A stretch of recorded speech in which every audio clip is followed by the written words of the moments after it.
And this story is not even it's barely being covered. Barely. It's actually fucking crazy. I don't even know like what you even say. The story is so minor. And you would think other news networks would be like, ah, this is our opportunity to attack Fox News. And the reality is they don't. It's 2 minutes. Harry, I'm gonna 2 minute fucking clip. Look at this. start with you. What do these new revelations tell you about Dominion's case against Fox News? They're pretty toxic, Paula. They are really the kinds of things you rarely see in these big lawsuits, because typically in a defamation lawsuit you have an errant or maybe a hot dog reporter and a failure of a fact-checking system. These what we've seen demonstrate a corporate-wide defamation, because the critical constitutional standard is, did they know it was false? And from the hosts to the producers up to Rupert Murdoch, there's really vivid evidence that says exactly that. So they're looking. So in other words, an entire news network was knowingly engaged from top to bottom into outright disinformation and knowing defamation to support Donald Trump. And this isn't the only things that have come out. Literally, and of course it says this, Fox News is like, we got to help the Republicans win the Senate. That was the directive.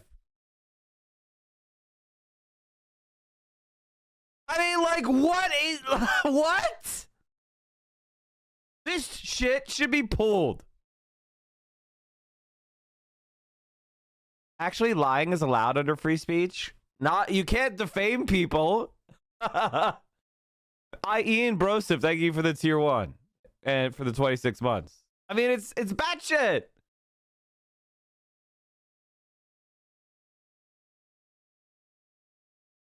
I think it's not a big story because damn near everyone either understands it's been happening or two will say it's fake news. It's not about convincing the people that are brainwashed. It's about giving yourself the moral authority to destroy Fox News with force. Now, what do I mean by that? Take away their FCC licenses. What do I mean by that?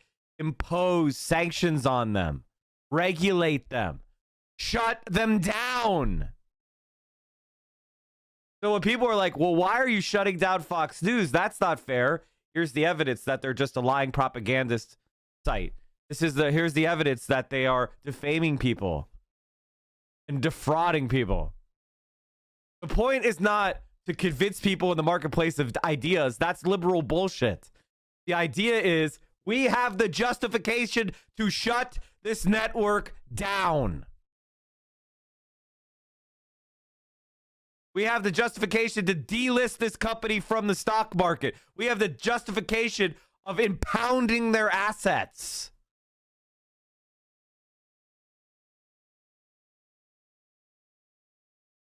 Now, if you're like, wow, Mike, that's radical. We're in a radical time. I don't know if you noticed, but the only reason that we're not in a concentration camp right now is because Trump didn't win. And if you're like, Mike, you're going too far. Perhaps. You don't think Marjorie Taylor Greene would be the commandant of the Norfolk concentration camp or whatever the fuck it was? You don't think that in the right circumstances these people wouldn't kill your ass? Well, you're dumb as fuck. They're literally shooting at pictures of socialism in their television ads. Like, wake the fuck up.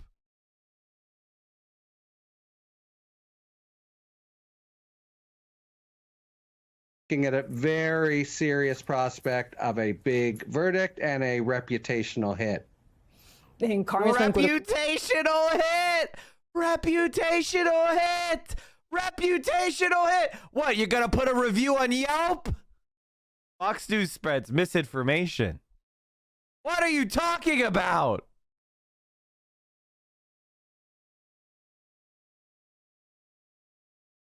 Rubelo, I'm sure you read, I mean, all the pretty shocking quotes from so many of the Fox News hosts and producers.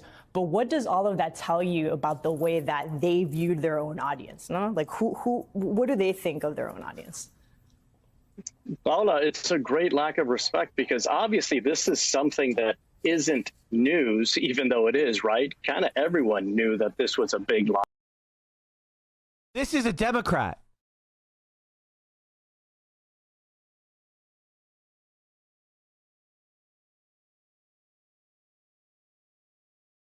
I want you to imagine that MSNBC gets sued because they say that Hillary Clinton had the election stolen from her by voting machines.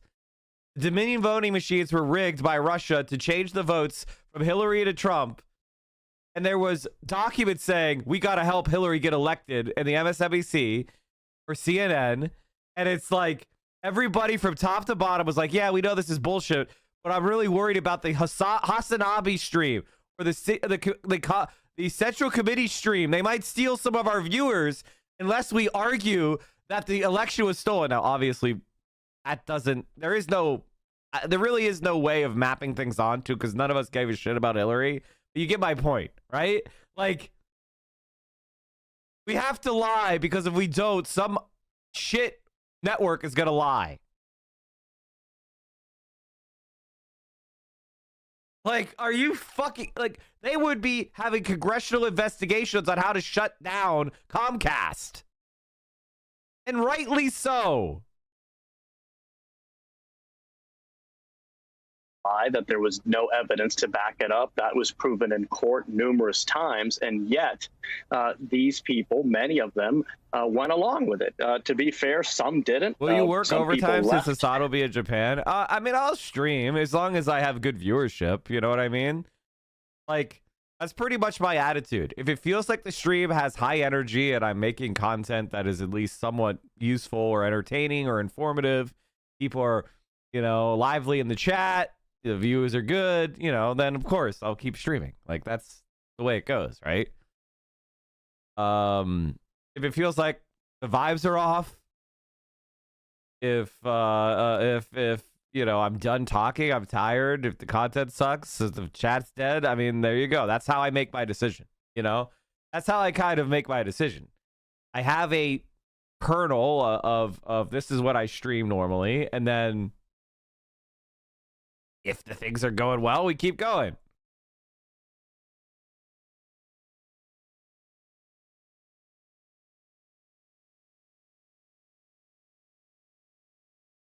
After being in the United States for only 1 year, Ronald Reagan made this Australian a citizen. Then he had his FCC chairman scrap the Fairness Doctrine, kept newspapers and television programs from lying to the American people. Ever since, Rupert Murdoch has been brainwashing Americans into believing our legitimate press is lying like he lies.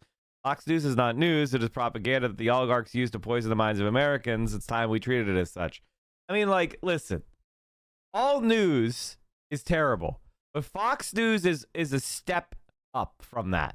It's not manufactured consent due to the ownership of the media or the filtration or flack or anything else that you could use to describe media that is controlled in favor of the capitalist class, right?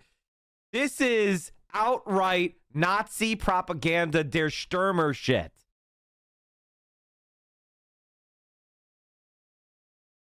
The organization after the election, but many did. And I think this is disrespect to the viewership and damaging to the country. Tia, I want to take us back to Fulton County because that's equally important. Obviously, the DA has said that, you know, decisions may be coming soon. It's imminent. What are you watching for next? Well, we'll be watching for, number one, what does Fani Willis decide to do as far as who she charges and what she charges them with. She says imminent, but we're thinking it might take a few weeks or so for us to hear more from her on that. And of course, there is the perjury that the grand jury says they believe one or more individuals should be charged with. But of course, we have the other charges related to interfering with the outcome of an election or those conspiracy charges. So we're just kind of waiting to see where the district attorney decides to go.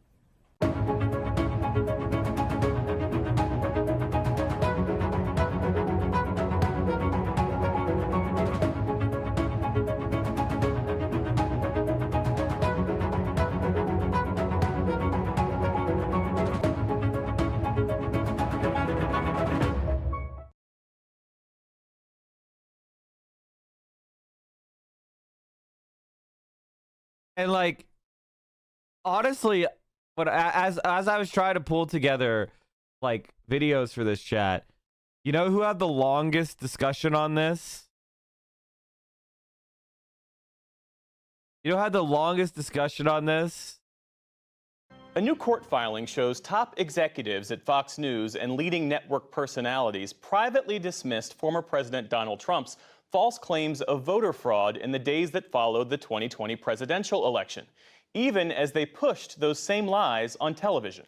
Tonight, every American should be angry. You should be outraged. You should be worried. You should be concerned at what has happened in the election. The Dominion software system has been tagged as one allegedly capable of flipping votes. Like, I mean, every single one of these people should be in prison for treason. This is treason. When you have a democracy or a democratic republic or representative, whatever the fuck, where the basis of legitimacy for the entire government supposedly rests on the votes cast, if somebody's going around blatantly lying about the legitimacy of that shit, that's treason. That is sedition. Because if votes are fake, the government should fall. It has no legitimacy. None. And anything, if you believe that Joe Biden stole the election, the only moral decision is to engage in a seditious insurrection to overthrow him and restore the democracy of voting. That is reality. And they went to it, and guess what? A bunch of them believed that shit. And they went to the Capitol on January 6th. All these people should be in fucking prison, and Fox News should have been seized by the federal government. Like, that is the minimum. And the reality is, none of this is happening. No one even gives a shit. I probably sound crazy to some of you.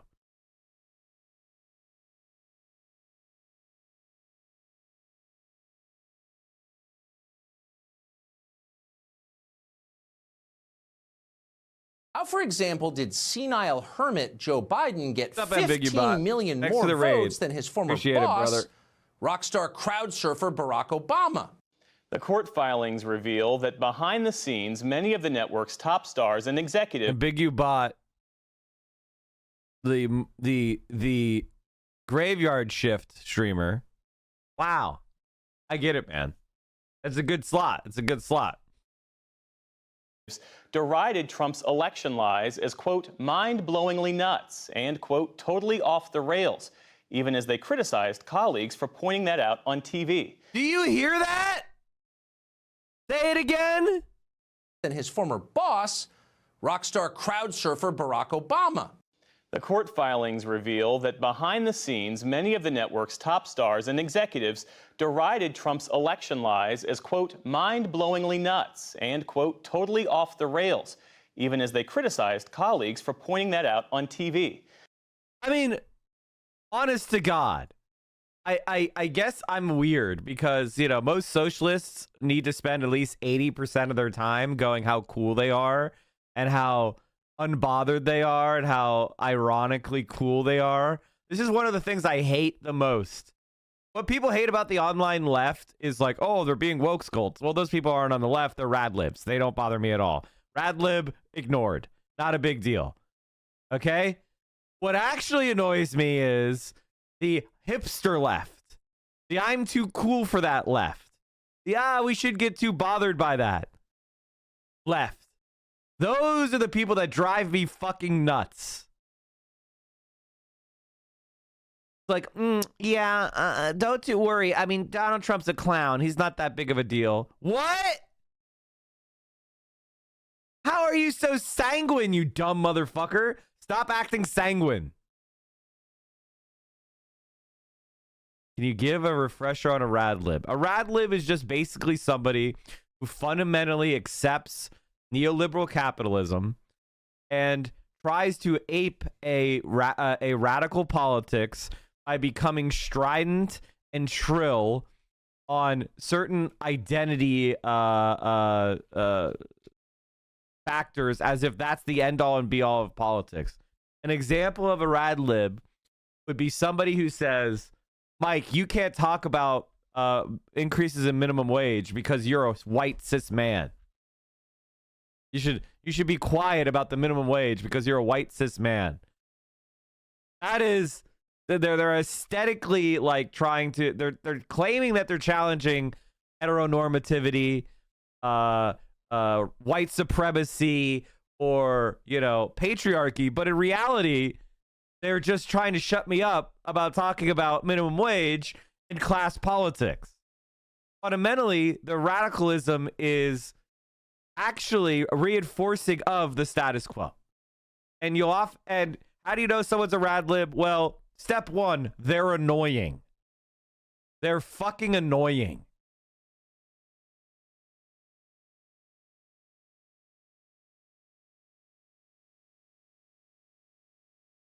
Mike, you can't talk about socialism because you played the baby game, didn't even play the game. Yes. And the thing about the reason why I even spoke about the Wizard game twice is because I knew it would be gone. It's done. No one's even talking about it. The Wizard game's completely a non-topic on Twitter. It's already over. People have forgot about it. It's over already. Why were you flipping out?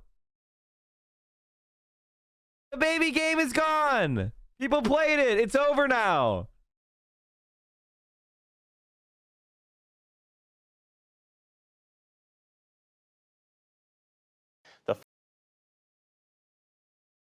Mike, if you only had two options for the next president were Donald Trump or George W. Bush, who would you choose?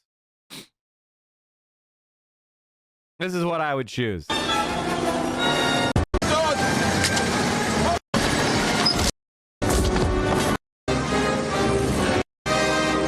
Okay, hold on. This is it. This is what I would choose. All right, moving on. Like, I feel some people will get shouted down because of their general style and demeanor. For example, Hassan for coming off as a bro, or me coming off as, you know, strident and, you know, what's the word? I wouldn't say shrill. I would say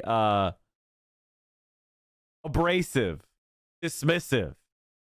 That's kind of one of the problems with my presentation is it's like I'm a little bit gruff.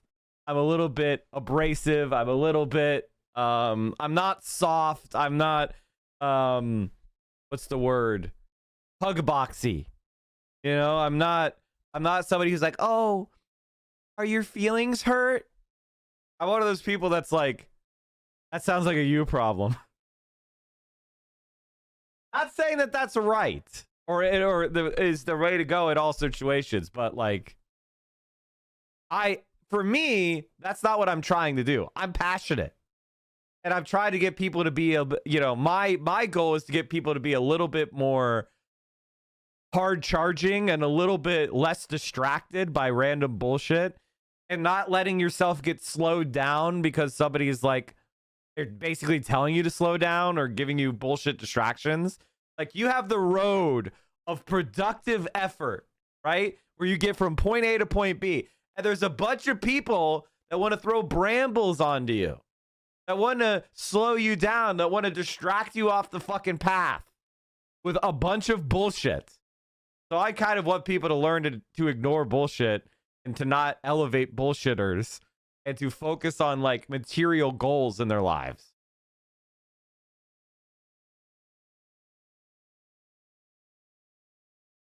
You do different things. You help already politicized people learning about leftism. Hassan helps non-politicized people finding politics and leftism appealing and non-hostile. I mean, I agree with that. I hope people can watch me and also become radicalized to the left as well. I think we do different things, slightly different things. But I have to say, I think that Hassan, for the most part, is a great introduction to the left. If I had even the slightest criticism, I would say that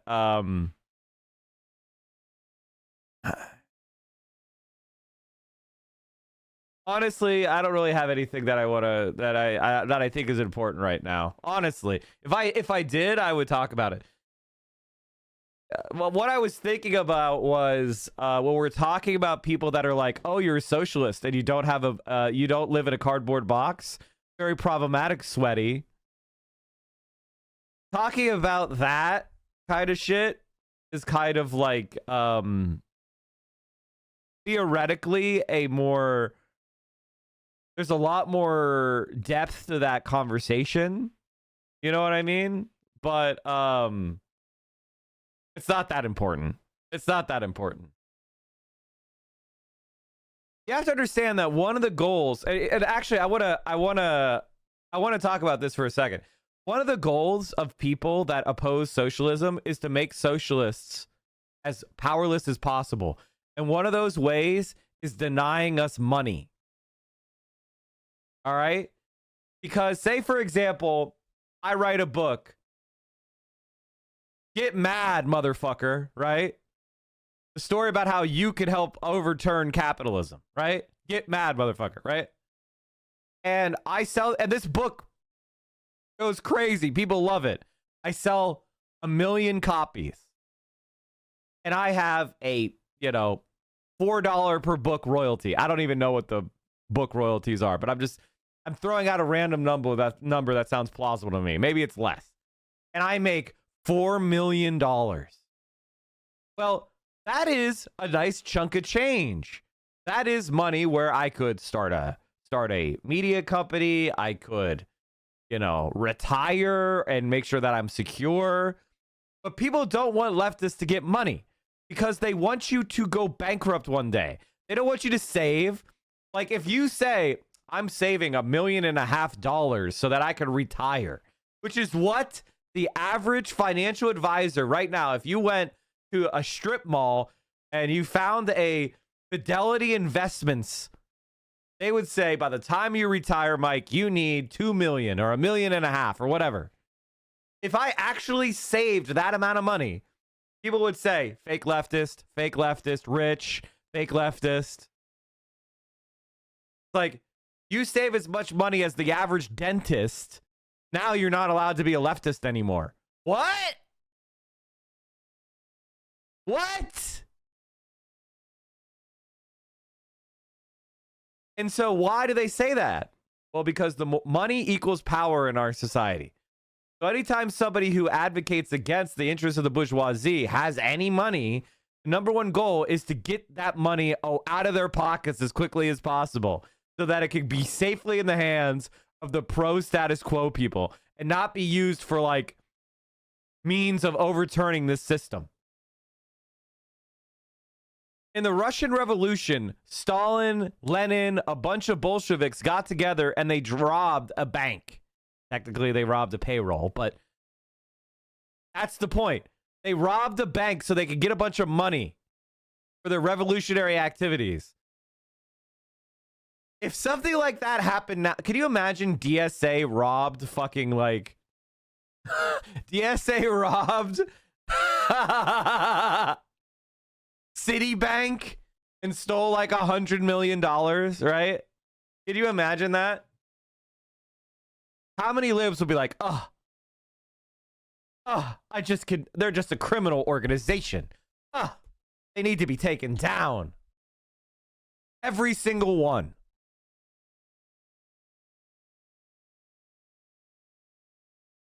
But even if you're somebody like Hassan and you make money because you're successful as a content creator, as a mass media property, people are going to run around and go, oh, how dare you have money? give it all away to ineffectual charities. Ineffectual charities that at best ameliorate the conditions of some individuals for a period of time, aka burn that money.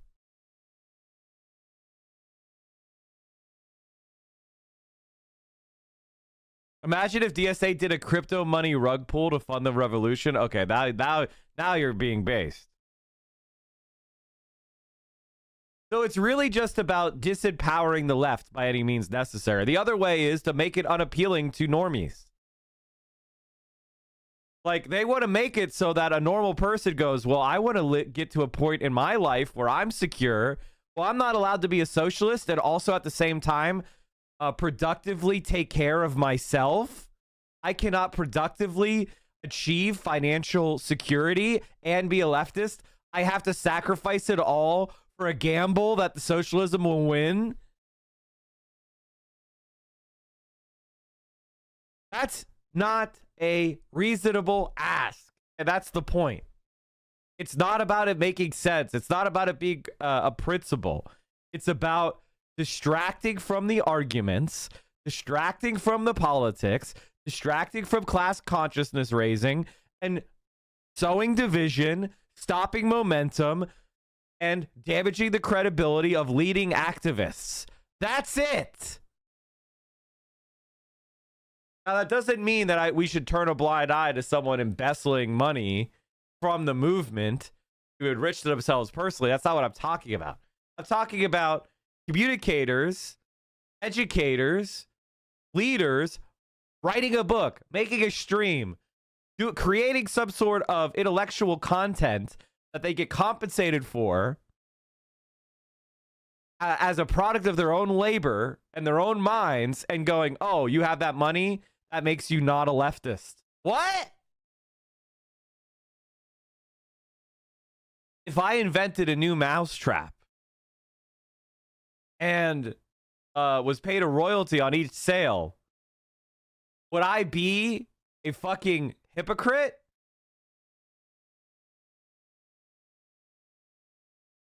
That is the type of shit that I'm talking about. And that's a distraction. And the answer is, of course not. The answer is, of course not. Obviously, you should use whatever power you have to advocate for a system of manufacture, distribution, production, whatever, that keeps as much of the wealth in the hands of the workers as opposed to capital owners as possible. But operating within this system and achieving success within this system in a non-exploitative way is not something that can be criticized. It just can't. Quite frankly, even if somebody had wealth from, say, owning a factory, if they used it politically against the interests of their class, that's awesome. That's beneficial.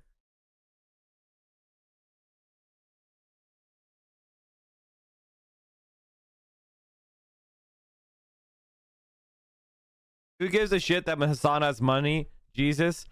Rad libs that are trying to disrupt the popularity of socialist and trade unionist politics. They're trying to create a cleavage between the most successful advocates for their politics and the people that might follow them. That's what they're trying to do. Obviously, they don't believe in socialism, so no shit, they don't think Hassan should have money. Or they're jealous. And this is one of the most toxic interpersonal shit that happens on places like Twitter. For example, somebody who has a leftist podcast. I made a tweet about how Twitter is exploitative. Here, let me show you this tweet. I was talking about how Twitter sucks. Because it's a piece of shit, garbage, worthless platform. I said, I love how absolutely worthless Twitter clout is. Streamers with 20K followers on Twitch can make a living. People with millions of followers here can't pay for a weekly coffee. Just a complete toilet of a website. So what was I saying there? I was saying Twitter clout doesn't matter. It doesn't actually effectively transfer to a usable mean. Like, you don't make money from Twitter. You don't actually get sponsorships by having a large Twitter account. It's garbage. There are some ways that you can use a large Twitter account, but all the ways that you can use a large Twitter account involve not being on Twitter. It involves getting a job. It involves getting a sponsorship, typically for another platform. It involves maybe fundraising on a different website. But for the most part, Twitter clout doesn't fucking matter.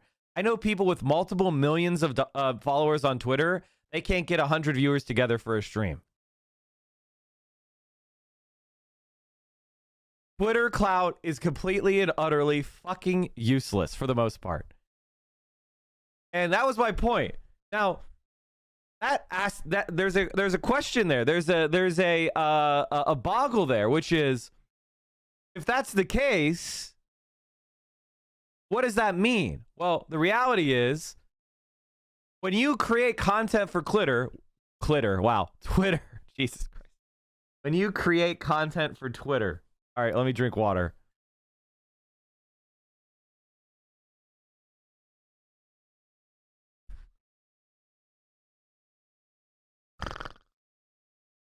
When you create content for Twitter,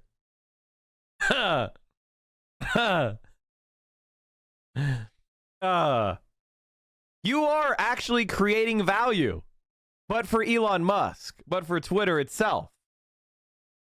You're creating user-generated content, and somebody would be like, who cares about a tweet? Well, tweets are not just strings of bullshit you take a dump into the, stream, that is the feed, but it's also video. I've seen well-researched video content.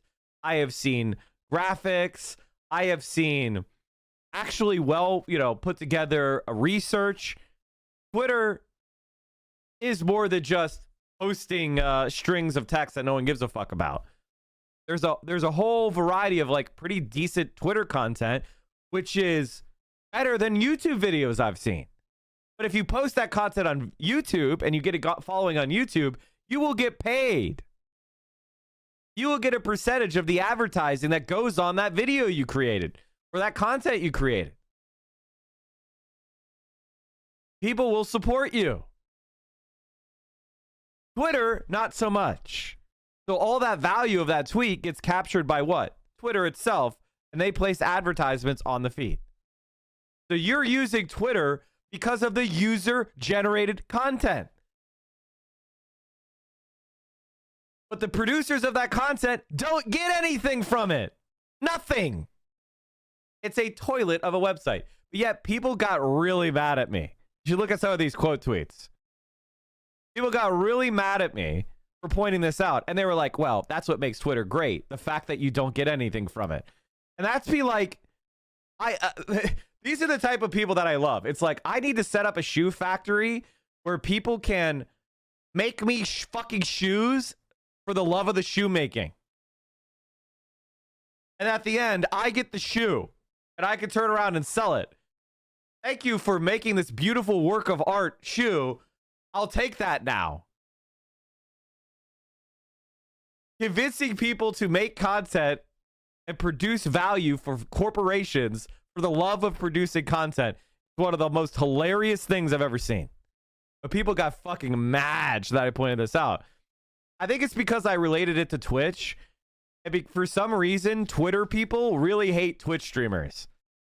And I think it comes down to envy, to be honest with you. Which is like, Twitch communities actually support the people that they watch.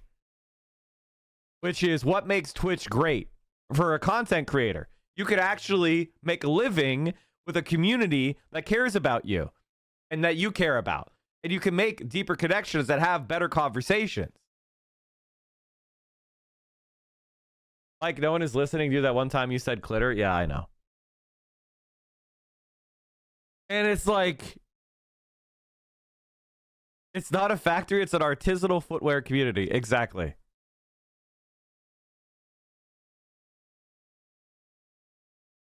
And it's like, it's good that I don't get any of the value that I create. Some people try to argue that no value is created on Twitter. Again, brain rot, stupidity. You're a fucking moron. Multi-billion-dollar company, but no value is being produced by it. Are you fucking stupid? They just conned Elon Musk into giving $40 billion to people for the content you create. You got none of that money.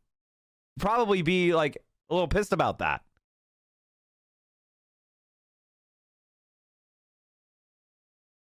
But anyway, people are really mad at me for that.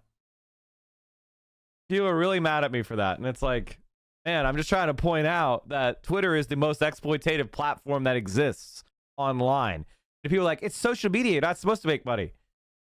Bro, if you have 1 million followers on your social media, you should be making money from that. Jesus Christ.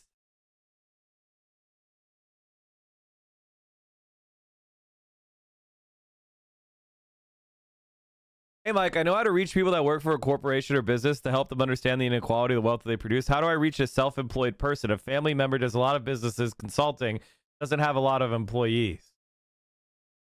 I mean, there's always going to be some people that have a certain type of relation to capitalism, where they're in the labor aristocracy and they don't really see any gains to be made. But I think I would focus on somebody like that from a social democratic perspective of, what if you get hurt and you can't produce work? Like, what if you get hit by a bus, or you go to Home Depot and something falls on your head?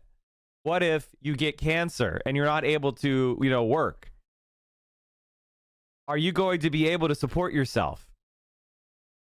What about the conditions of work you have with your employer? It really depends. If this person's at the very, very top and they're getting all great benefits, I mean, they're probably not a great candidate for radicalization. But there's a lot of other aspects of being self-employed and the uncertainty that is created by being self-employed.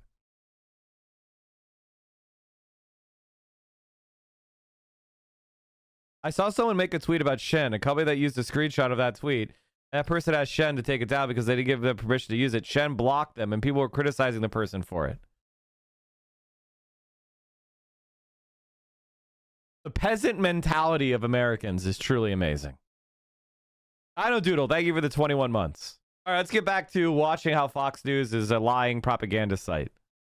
As part of an ongoing defamation lawsuit filed against the network by Dominion Voting Systems. Joining us now is David Folkenflik, who covers media for NPR. David, thanks for joining us. And first, explain how we learned about these text messages, how they're part of this nearly $2 billion defamation lawsuit filed against Fox. Right. It's a blockbuster case that's been filed by Dominion Voting Services Systems, an election tech company that is at the core of a lot of these fraudulent claims of fraud that were ventilated on Fox News in the immediate aftermath of the November 2020 elections.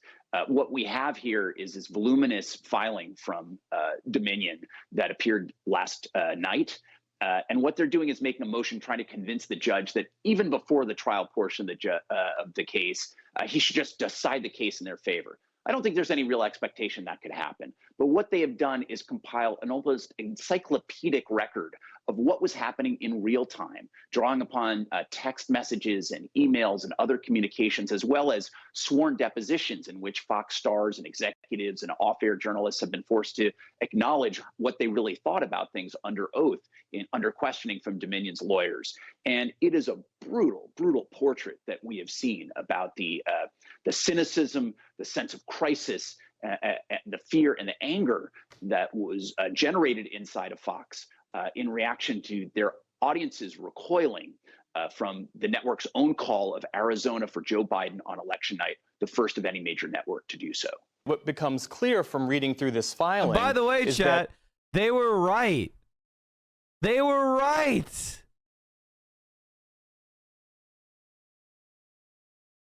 Joe Biden did win Arizona. The election desk at Fox News was the best one in the business. They were right.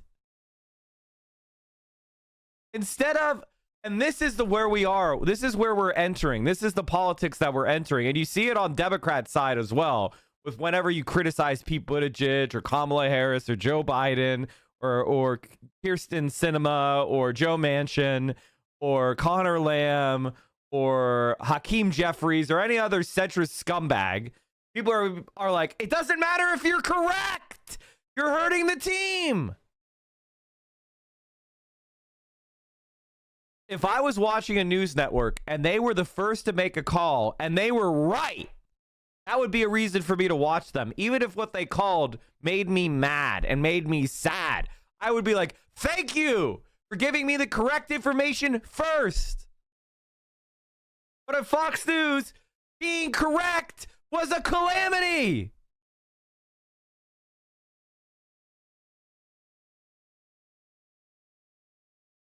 Fox knowingly peddled election lies for ratings. There's a text in particular from Tucker Carlson, and he is suggesting here that a Fox News White House correspondent should be fired for fact-checking a Trump claim about the election. He says, please get her fired.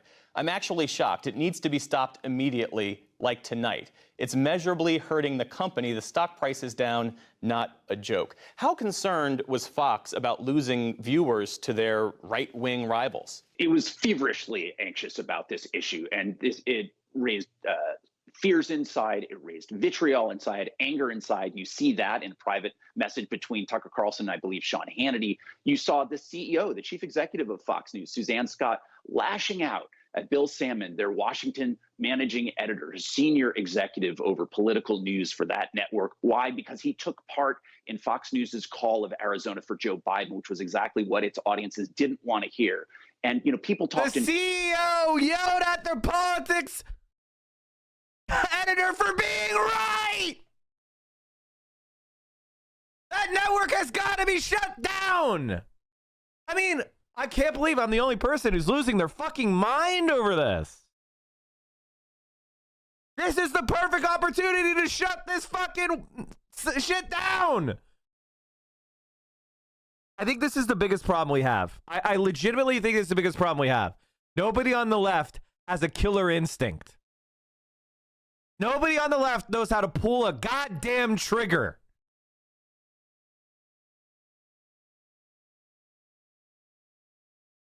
It's beyond pathetic.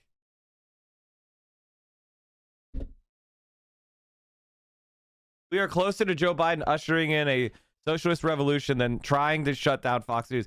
I mean, I'm not like, he's not even taking one step. How about banning them from all fucking federal televisions? You're not allowed to play Fox News on any military base. You're not allowed to play Fox News in any federal waiting room. How about you ban Fox News from every television connected to the government? How about you take that micro step? If a military officer turns on Fox News, they get a fucking letter of reprimand in their file. Do something! They did it for TikTok.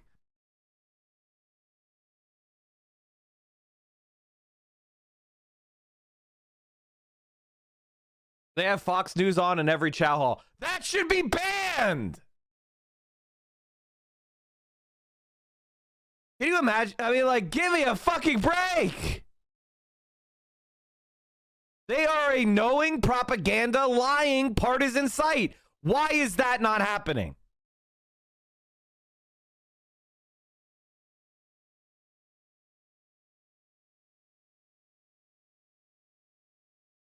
I mean, that's not even brutal. That's just common sense.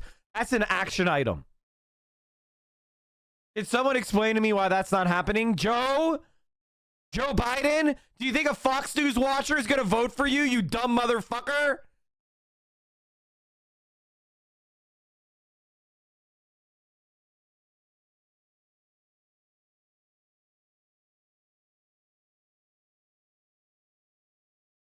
Internally about this.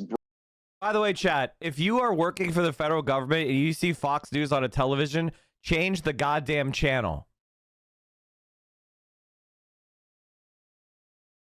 Get off your own ass and go change the goddamn channel. Turn on ESPN. Turn on CNN. Anything.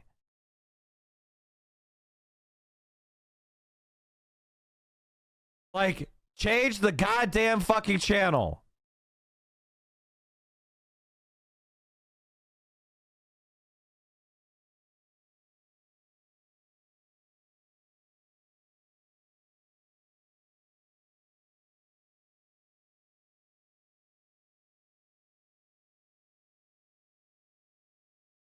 breaking the credibility and trust between Fox News and its audiences, its viewership built up over a generation, over 25 years.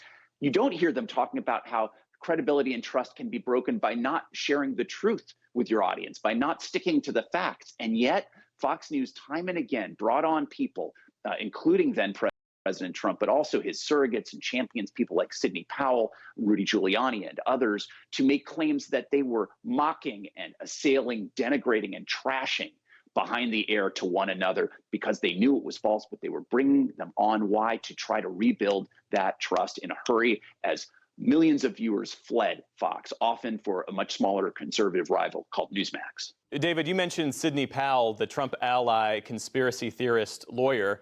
As Sean Hannity, even as he was giving her airtime, he later said in a deposition, quote, "The whole narrative that Sidney Powell was pushing, I did not believe it for 1 second." How has Fox News responded to all of this, and what, if anything, does it do to their brand? Fox will say that they are reporting, or they were reporting, newsworthy allegations from inherently newsworthy people about inherently newsworthy events. That is, the national elections and allegations by a sitting president. Could there be a more newsworthy person? They would say that Fox News is standing in for the press writ large. There has to be robust room for there to be rhetoric and hyperbole and overstatement, and yes, at times misstatements when we're talking about important issues of national and political concern, because but not knowing, lying about elections being stolen, and that's, they're beyond the pale. This isn't just disagreement. This isn't just a guest misspeaking or lying. This is the network itself. You know, it is absolutely ridiculous to equate that.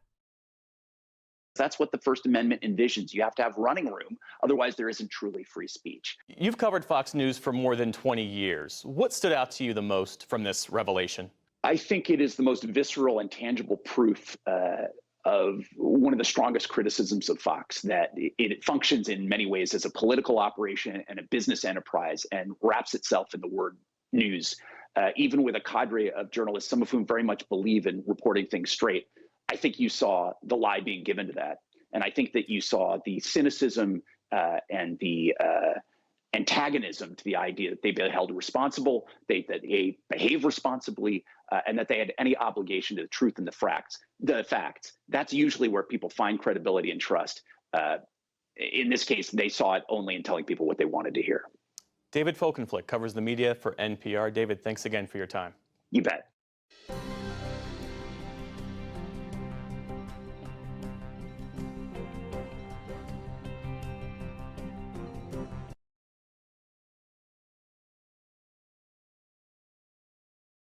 And like, it only gets dumber.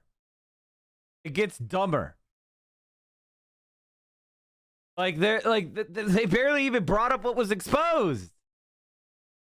Like the coverage sucks. The coverage fucking sucks, man.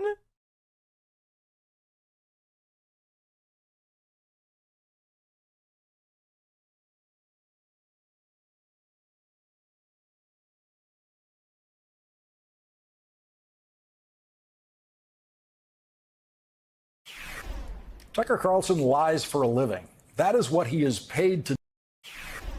Tucker Carlson lies for a living. That is what he is paid to do by the right-wing Australian-American billionaire Rupert Murdoch. That has now been proven beyond a reasonable doubt by the Dominion Voting Systems Company in their defamation lawsuit against the Fox Corporation.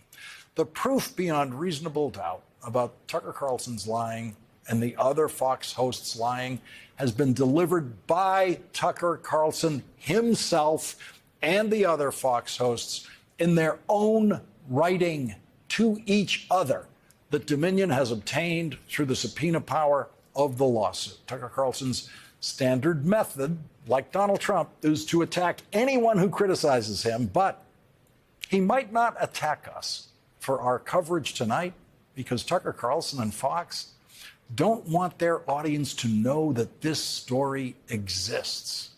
And that audience won't know as long as they keep watching Fox. In the weeks after the 2020 presidential election, a new cable news guest star emerged, the Trump election lawyer Sidney Powell, who was never invited on this program because our policy is not to interview known liars. We refuse to give known liars a forum. Sidney Powell did, however, do many interviews at Fox and other cable news networks, and everyone at Fox knew that Sidney Powell was lying and knew she was a complete nut. And those are not my words for Sidney Powell. Those are the words of Tucker Carlson and the Fox hosts. Tucker Carlson texted Fox's 10 p.m. host Laura Ingraham saying, "Sidney Powell is lying, by the way." Ingraham responded, "Sidney is a complete nut. No one will work with her. Ditto with Rudy." They never said that on TV. They never let their audiences hear what they actually thought about these people. They presented Sidney Powell as a truth teller. Rupert Murdoch texted at the time that what Sidney Powell was saying was really crazy stuff. They all knew, everyone at Fox knew, they were presenting lies. A recently filed Dominion legal brief says, in their group text thread, Carlson pointed Hannity to a tweet by Fox reporter Jackie Heinrich. Heinrich was fact-checking a tweet by Trump that mentioned Dominion and specifically mentioned Hannity's and Dobbs' broadcasts that evening discussing Dominion. Heinrich correctly fact-checked the tweet, pointing out that top election infrastructure officials said that there is no evidence that any voting system deleted or lost votes, changed votes, or was in any way compromised. Carlson told Hannity, "Please get her fired. Seriously, what the F? I'm actually shocked. It needs to stop immediately, like tonight. It's measurably hurting the company. The stock price is down. Not a joke."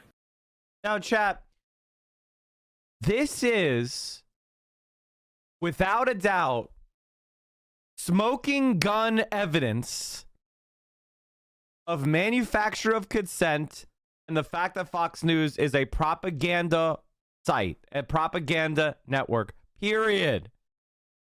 She stated a completely factual report in neutral language, and there was a conspiracy to get her fired, and she ended up deleting the tweet. Now, chat, I want you to imagine this ever happening on the left. It's impossible.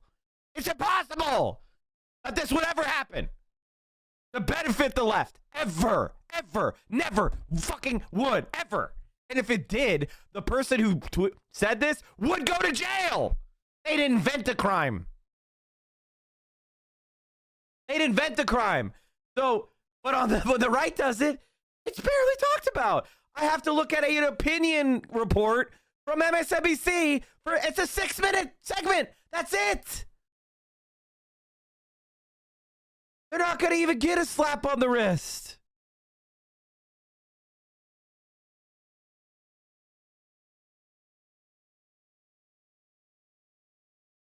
If our country was functioning, this shit would be shut down. We're now hoping that a for-profit corporation sues Fox News for some amount of money. That's our best hope.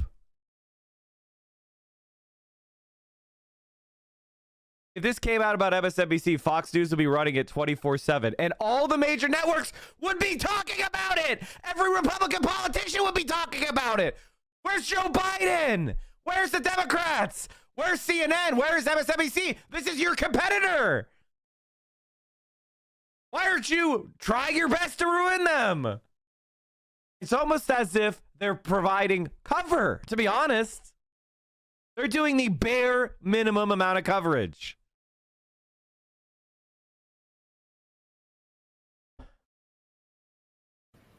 Tucker Carlson wanted to fire Jackie Heinrich for telling the truth. Tucker Carlson knew that Jackie Heinrich was telling the truth, but he believed that you should be fired for telling the truth at Fox because not only did they lie, they wanted you to be fired for telling the truth. The truth that they all tweeted that they knew was the truth. Guys, I don't know what to say. This should be mind-shattering information for a liberal, and yet they're acting more cynical than me. They're acting more cynical than me. Like, oh yeah, what did you expect? You're the people saying we should work across the aisle, not me. Why is this not shattering to you? Why is this not blow apart your worldview? Why are you not crawling on your hands and knees to kiss Bernie's feet?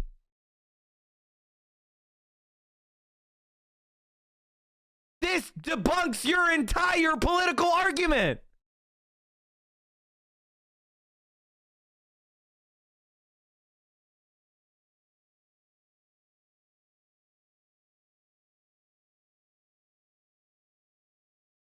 they are not in the news business, and their profit depends on them staying in the lie business.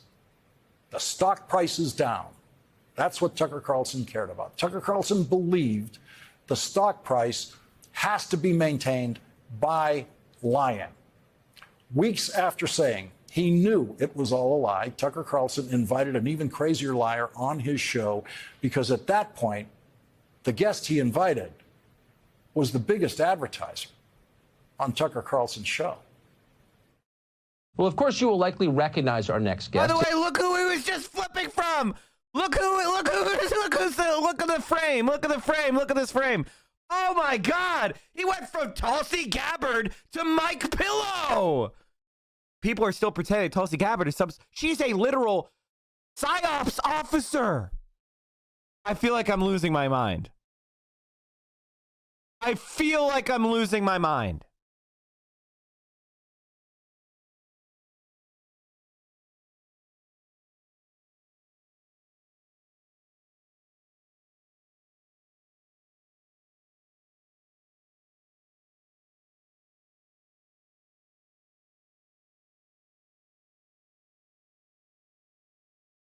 We have this, and people actually tried to argue for Tulsi. People tried to argue for Tulsi. Kyle Kulinski fell for this shit for years.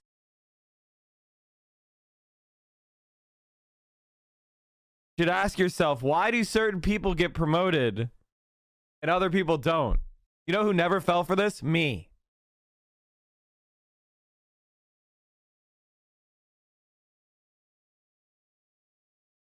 I'm not saying Kyle's bad. In fact, I like 90% of what Kyle puts out. When he falls for shit, he falls for hard. Great. Tucker Carlson, say happy Monday. People used to tell you that Donald Trump was stupid. Remember that? He's an idiot. Now, we're not going to sit here and tell you it was a smart idea to turn the White House over to Jared Kushner. It was not. But it's also true, if we're being honest, and we should be, that Donald Trump had far wiser instincts about American foreign policy than any leader in at least a generation. And he did it without the help of anyone. None of his advisors wanted to hear his views on foreign policy. In fact, they desperately wanted Trump to be quiet, but Trump wouldn't. What's the point of NATO? He asked, nearly 30 years after the fall of the Soviet Union. No one in Washington could answer him. Shut up, racist, they replied. But Trump just kept going in his Trumpy way. Why would we fight Russia, he wondered. Wouldn't making Russia our enemy just drive Putin into the arms of China and create the most powerful and dangerous anti-American bloc in history? No one bothered to answer him. In fact, for the sin of asking, they called him a traitor to his country. They impeached him for it. And then they started a war with Putin. But in retrospect, Trump had asked a deeply patriotic question. If Russia ever joined forces with China, American global hegemony, its power would end instantly. You'd have the world. I mean, I have to say that if China and Russia are closely allied, if Russia basically becomes China's Saudi Arabia, the United States would indeed be in trouble.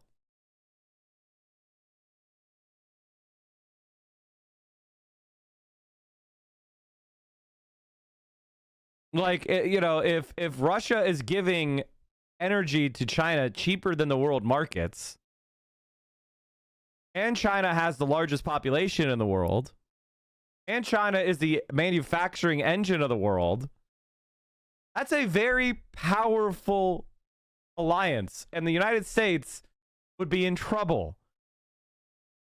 And I think that would be absolutely fucking stupid.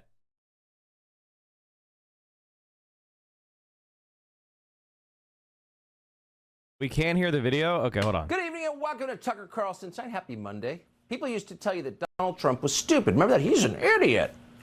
Now, we're not going to sit here and tell you it was a smart idea to turn the White House over to Jared Kushner. It was not. But it's also true, if we're being honest, and we should be, that Donald Trump had far wiser instincts about American foreign policy than any leader in at least a generation. And he did it without the help of anyone. None of his advisors wanted to hear his views on foreign policy. In fact, they desperately wanted Trump to be quiet, but Trump wouldn't. What's the point of NATO? He asked, nearly 30 years after the fall of the Soviet Union. No one in Washington could answer him. Shut up, racist, they replied. But Trump just kept going in his Trumpy way. Why would we fight Russia, he wondered. Wouldn't making Russia our enemy just drive Putin into the arms of China and create the most powerful and dangerous anti-American bloc in history? No one bothered to answer him. In fact, for the sin of asking, they called him a traitor to his country. They impeached him for it. And then they started a war with Putin. But in retrospect, Trump had asked a deeply patriotic question. If Russia ever joined forces with China, American global hegemony, its power would end instantly. One of the problems is, and the thing is it's like, when I talk about foreign policy, I think that the United States should be joined in friendship with China. We should be trying to encourage all of the positive developments in China while curbing the excesses of China, right? And cooperation and friendship. Tucker wants us to ally with the oligarchs, the right-wing fascists of Russia. He wants us to ally ourselves with the dying rump state ruled by oligarchs whose people are seeing their quality of life decline every year. That's what Tucker wants. He's not like proposing a reasonable foreign policy. He's proposing a foreign policy of madness and conflict with China, just with Russia on our side. God, he's fucking stupid. You'd have the world. All right, where were we? We were trying to finish this video about Fox News being propaganda. Well, of course, you will likely recognize our next guest. His name is Mike Lindell. He runs MyPillow. He advertises every night on this show and across Fox News. He's one of our biggest sponsors, and we are grateful for that. He is sponsoring free speech when he does it. With this particular thing that's going on now, I've been all in trying to find the machine fraud. I saw this clip. We have all the evidence. That's what Tucker looks like when he's listening to lies. That's what Tucker looks like when he is telling lies. Tucker knew it was all a lie. He knew everything the pillow guy said was a lie.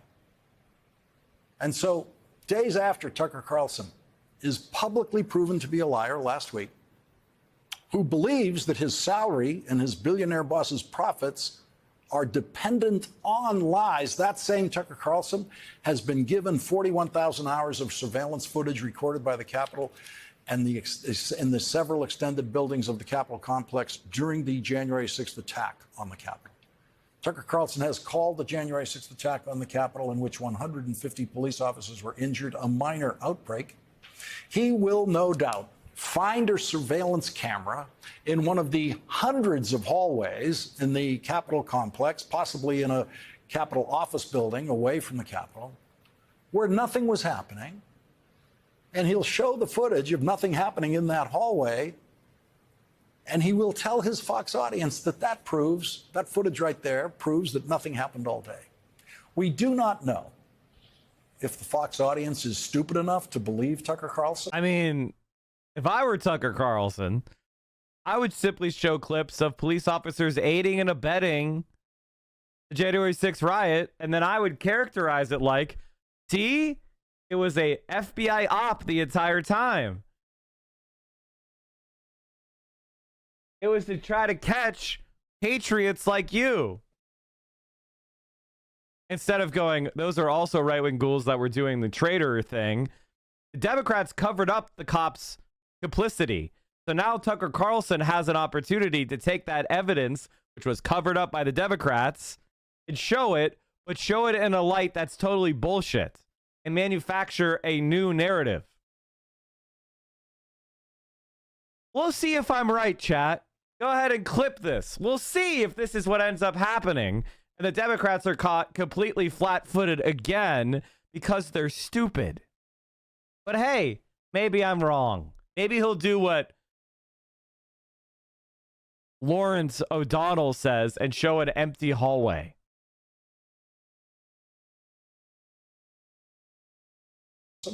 When he shows them that video, but we do know how stupid Tucker Carlson and Rupert Murdoch think their audience is.